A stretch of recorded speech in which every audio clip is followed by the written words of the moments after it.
Ok, aujourd'hui, projetage de liège. Moi j'ai acheté ça, on m'a conseillé ça sur H2R équipements. Et je coupe la musique. Et alors, qu'est-ce que c'est? Alors c'est du liège dans une grosse boîte. C'est pas écrit en français. On a certainement du portugais là et de l'anglais là. Et surtout ce que ça dit, en fait, 45 degrés, sans vent, sans pluie ou sans risque de pluie. Ça fait 3 semaines qu'il pleut en Bretagne, là on a à peu près un temps où il pleut pas. Il va faire bon en fin de semaine, je le tente. Alors qu'est-ce qu'on a là? On a un truc, je sais pas du tout à quoi ça sert. Je vais dire, je sais pas. Je sais pas du tout ce que c'est. Et là on a notre mélange dans un sac plastique. On sent que c'est encore bien humide. Je pense qu'il faut rajouter ce petit liquide là.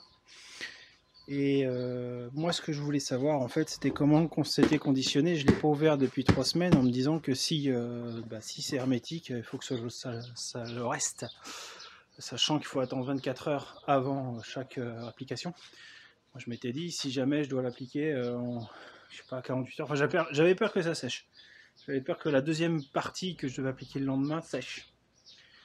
Pour le coup, c'est pas le cas parce que c'est en bout de plastique. Il suffit de le recouvrir. Je sais pas combien de temps ça tient. Normalement, c'est bon. Matériel nécessaire pour ça. Alors, un compresseur. Il y en a un ici. C'est le mien. Il fait 50 litres. Et a priori, c'est pas suffisant. Alors, c'est une question de litres et de maintien de pression en fait. C'est-à-dire qu'il va délivrer, je pense qu'il est suffisant pour délivrer la bonne pression, ce qui est entre 4 et 5 bars d'après les vidéos sur internet. Seulement il ne va pas le faire longtemps. Et ça c'est embêtant parce que quand on va avoir le mélange dans les mains, on va attendre toutes les 5 minutes que ça se recharge, c'est pas intéressant. Donc phase numéro 2, le double. Donc c'est son petit frère. Hein. Ça c'est le petit, ça c'est le gros. Il fait 100 litres. Là, je viens de le recharger. On a 8 barres dans l'intérieur de la cuve. Et là, on a une petite, un petit réglage qui nous permet d'affiner sur ce qu'on veut. Donc moi, je vais mettre entre 4 et 5 barres, plutôt côté 5. On va tester ça. Ma femme va m'aider, celle qui va être responsable de régler ça et de maintenir le mélange mélangé et suffisamment liquide pour que moi j'applique derrière facilement dans le van.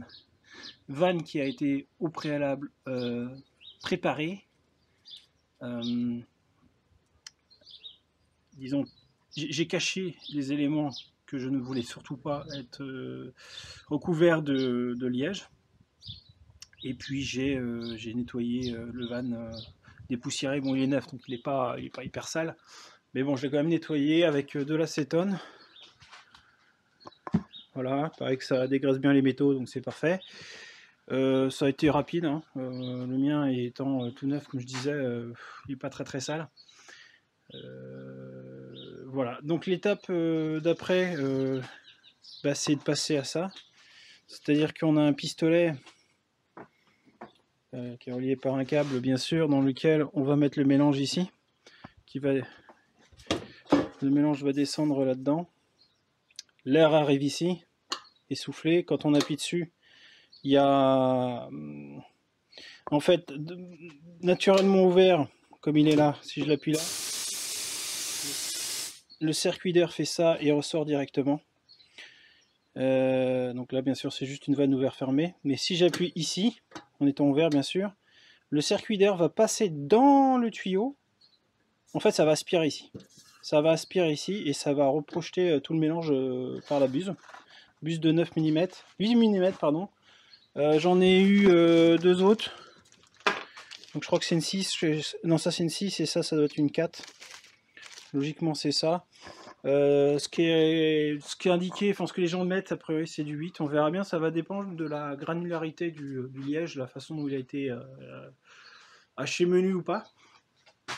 Donc on va voir. Étape suivante, on va projeter.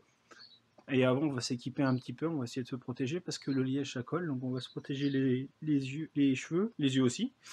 Masque, pour la respiration, pour éviter de choper des saloperies.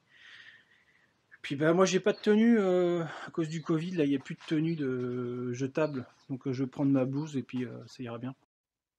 Petit timelapse de projection de liège, donc une personne qui gère le compresseur et qui mélange, et une personne qui projette à l'intérieur. Donc quand on projette, on voit pas grand chose. Moi je m'étais trop protégé, donc je voyais pas grand chose dans mon masque. Regardez bien le saut là, il va y avoir un truc intéressant. La couleur, voilà, on arrive avec du liège qui nous reste dans les pattes.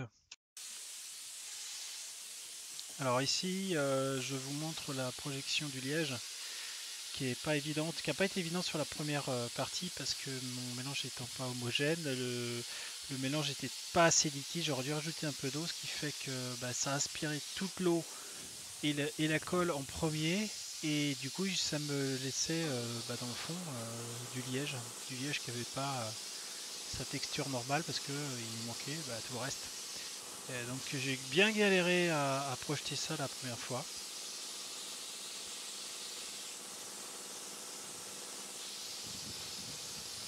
Liège pour la première couche et je suis pas du tout satisfait du résultat. On verra pour la deuxième, mais là franchement c'est pas terrible du tout. J'ai plus l'impression d'avoir projeté de la colle qu'autre chose. Quand on regarde au plafond, il y a beaucoup de colle, pas beaucoup de liège. Bon, le liège est censé être blanc, enfin je sais pas, j'ai pris un colorant blanc, là, on voit qu'il y a du liège un peu mal réparti d'ailleurs, très mal réparti, et on verra pour la deuxième couche, mais je commence vraiment à avoir des doutes sur ce truc-là. Alors ici c'est la deuxième projection, donc on voit qu'il y a un jet qui est un peu plus qui est meilleur, et un mélange qui est beaucoup plus facile à appliquer. Il y a une projection de liège, de colle et d'eau qui s'étale bien, qui se fait bien, c'est nettement plus agréable, on sent vraiment la différence par rapport à la première couche, et on va voir le résultat après, c'est mieux.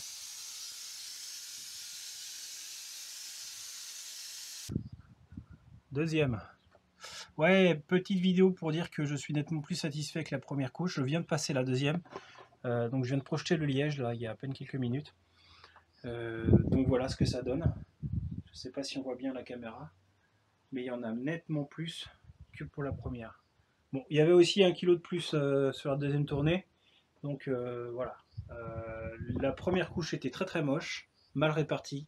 La deuxième est mieux répartie, plus épaisse, il y en a un peu plus aussi. Faut dire que bah, l'expérience joue parce que j'avais pas mis assez liquide, on va dire les premières tournées. La première tournée, je séchais très rapidement. C'est-à-dire que le début c'était une belle pâte, pas assez visqueuse mais une belle pâte dans la première tournée. Le pistolet aspire, en aspirant il ne prenait que la colle et l'eau et je restais avec une pâte de liège qui elle voulait plus passer dans le pistolet à projeter. Donc c'était embêtant. Et là j'ai pas du tout eu ce problème là. Là ça a coulé direct. J'entendais que vers la fin c'était un peu plus compliqué. Donc le même phénomène mais beaucoup plus réduit. Et ce que j'ai fait, bah, j'ai tout simplement remis là-dedans il y avait le mélange. J'ai remis ma fin de pâte de projection qui était un peu en manque de liquidité, en manque de colle et d'eau. Je l'ai remélangé là-dedans et ça va faire en faisant, je pense, entre 8 et 10, ouais, on va dire 8 et 10 aller-retour, remplissage de cuve. Donc la cuve, c'est ça que je fais tremper là. Ouais, jusqu'à la fin, ça l'a bien fait. Donc j'en ai projeté pas mal à la fin sur le sol. Pourquoi? Parce que bah, c'était la fin de mon mélange et je pouvais plus trop rentrer dans le van. Donc j'ai fait tout ce qui était accessible à partir d'ici. Mais en projetant comme ça le fait. Donc à ce stade j'ai passé 2 couches, j'ai quelque chose d'assez correct, et j'hésite à racheter un pot pour remettre bah, le double d'épaisseur en fait.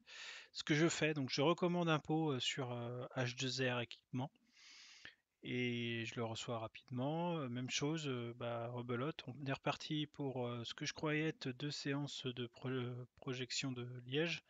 Et en fait, il s'avère que le mélange de la troisième tournée s'est appliqué hyper rapidement.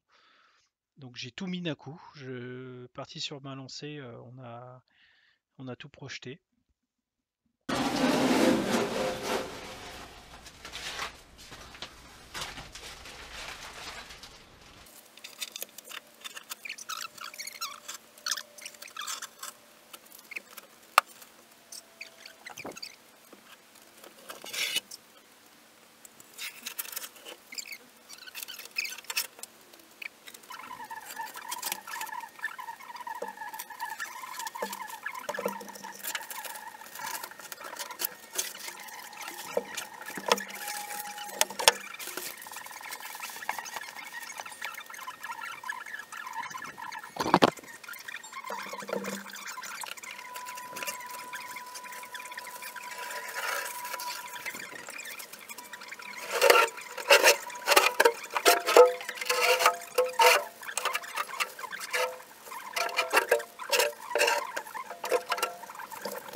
Ok. Projetage de liège que j'ai fait pour la dernière couche. Alors ce que je pensais être l'avant-dernière parce que j'étais censé en mettre une troisième et une quatrième suivant ce que j'avais fait pour la première et la deuxième, donc diviser le saut en deux et y aller. Et il s'avère que cette fois ça allait très vite, c'est-à-dire qu'il y a beaucoup de matière à être projetée par rapport à avant. Je sais pas pourquoi. Pour moi la viscosité est à peu près la même. Toujours est-il que là j'ai mis un saut entier en une seule fois, en une seule passe. Et du coup j'ai des endroits où c'est un peu caca quoi. Hein, il y a des grosses bosses. Alors là-dedans j'ai fait, j'aurais pas dû parce que ça fait des bosses, ça sert à rien. Là, là on voit bien que c'est pas terrible. Hein. Ça va mettre du temps à sécher. Le sol ça va, c'est pas mal le sol, c'est déjà sec pour moi. Les côtés, on voit bien qu'il y a des couleurs différentes. Alors le blanc c'est l'ancien, c'est le liège d'en dessous. En fait, il faut savoir que le premier pot, je l'avais pris la couleur blanche. Donc à projeter sur une surface blanche, on voyait moins bien. Et je me suis dit que pour le deuxième pot, j'allais prendre une couleur liège classique. Comme ça, la projection, je verrai mieux. Donc au séchage, on a un peu des deux. Il faut savoir que quand ça sèche, la projection, c'est plutôt blanc. Et après, une fois sec, ça adopte la couleur qui est marquée sur le pot. Sinon, question isolation, tout simplement, moi je l'ai fait pour une question de bruit en premier lieu. Donc le liège absorbe quand même pas mal les bruits. Ça, c'était vraiment l'objectif numéro un parce que l'isolation thermique pour moi, c'est pas vraiment un objectif. Alors je comprends les gens qui sont fourgons, qui habitent dedans à l'année.